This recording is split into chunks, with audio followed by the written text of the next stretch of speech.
Hi అండి. అందరికీ నమస్కారం. Welcome to my channel. ఈ వీడియోలో ఏపీ ప్రభుత్వ పెన్షనర్లకు అదిరిపోయే 6 శుభవార్తలు, సంబరాలు పెన్షనర్లు దీనికి సంబంధించిన పూర్తి వివరాలు ఈ వీడియోలో తెలుసుకుందాము. సో, వీడియోనైతే ఎక్కడ గాని స్కిప్ చేయకుండా ఎండ్ వరకు చూసేయండి. అప్పుడే ఇన్ఫర్మేషన్ పూర్తిగా అర్థమవుతుంది. అలాగే వీడియో చూస్తున్న ప్రతి ఒక్కరు వీడియోకి లైక్ చేయండి ఫ్రెండ్స్. ఈ వీడియోని తోటి పెన్షనర్ మిత్రులతో అయితే షేర్ చేయండి. కొత్తగా చూస్తున్నవారు ఇంకా ఎవరైనా మన ఛానల్‌ని సబ్స్క్రైబ్ చేసుకోనట్లయితే వెంటనే మన ఛానల్‌ని సబ్స్క్రైబ్ చేసుకోండి. సో, దీని ద్వారా నేను చేసే లేటెస్ట్ వీడియోస్ అన్నీ మీ వరకు రీచ్ అవుతాయి. ఇక ఆలస్యం చేయకుండా వివరాల్లోకైతే వెళ్ళిపోదాము. ఫ్రెండ్స్, ఇక విషయానికొచ్చినట్లయితే పదవీ విరమణ తర్వాత ప్రతి ఉద్యోగి గౌరవప్రదమైన జీవితాన్ని గడపడానికి పెన్షన్ అనేది ఒక అత్యవసర విలువైన వనరు మరియు భద్రతా కవచం లాంటిది.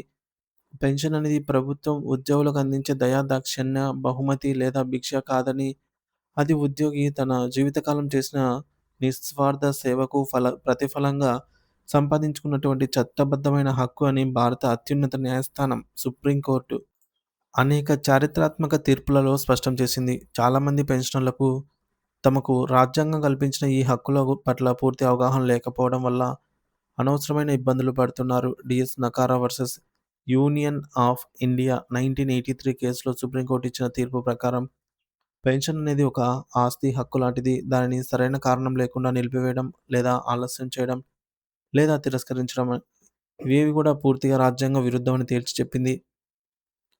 ప్రభుత్వ ఉద్యోగుల జీతాల సవరణ జరిగినప్పుడల్లా అదే నిష్పత్తిలో పెన్షనర్ల పెన్షన్ కూడా తప్పనిసరిగా సవరించబడాలని, జీతాల పెంపు మరియు పెన్షన్ పెంపు మధ్య ఎలాంటి వ్యత్యాసం ఉండకూడదని న్యాయస్థానాలు స్పష్టం చేశాయి. పాత పెన్షనర్లు మరియు కొత్త పెన్షనర్లు అనే వివక్ష చూపకుండా అందరికీ సమాన న్యాయం జరగాలనే ఉద్దేశంతో ఒక ఒక ఒక ర్యాంకు ఒకే పెన్షను అని చెప్పి ఓఆర్ఓపి అనే భావనతో వెలుగులోకైతే వచ్చింది. అలాగే ఉద్యోగి రిటైర్ అయ్యే సమయానికి ఉన్న చివరి బేసిక్ పేలో కనీసం 50% మొత్తాన్ని పెన్షన్‌గా పొందడం వారి యొక్క ప్రాథమిక హక్కు అవుతుంది.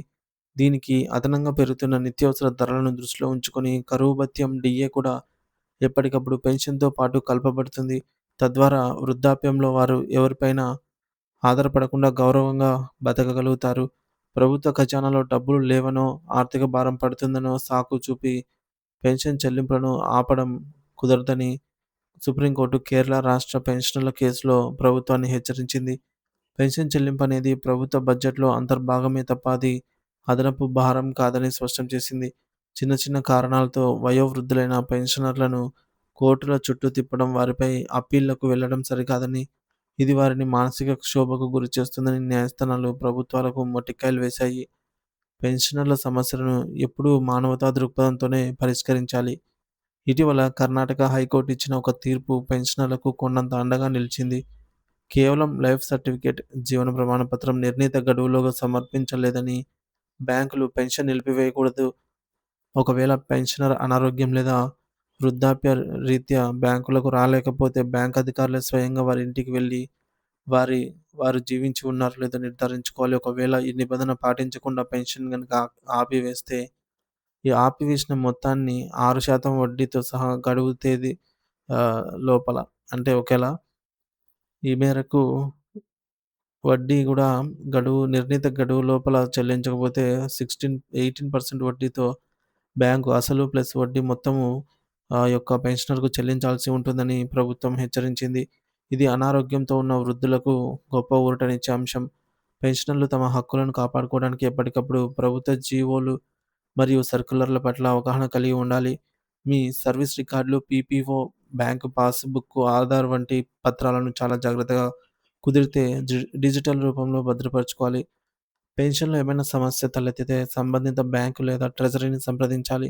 అక్కడ పని కాకపోతే ఈ మేరకు సిపిఈఎన్ గ్రామ్స్ వంటి ఆన్‌లైన్ పోర్టల్ ద్వారా నేరుగా కేంద్ర ప్రభుత్వానికి ఫిర్యాదు చేయవచ్చు. అలాగే లైఫ్ సర్టిఫికేట్ ఇవ్వడానికి బ్యాంకులకు వెళ్లాల్సిన పని లేకుండా ఇంటి నుండే స్మార్ట్ ఫోన్ ద్వారా జీవన్ ప్రమాణ్ యాప్ ఉపయోగించి డిజిటల్ లైఫ్ సర్టిఫికేట్ సమర్పించే సాంకేతికతను వినియోగించుకోవాలి. పెన్షన్ మీ హక్కు. అది మీ ఆత్మగౌరవం. దానిని సాధించుకోవడంలో ఎప్పుడూ వెనుకడుగు వేయకండి అని చెప్పేసి ఈ విధంగా తెలియజేయడం జరిగింది ఫ్రెండ్స్.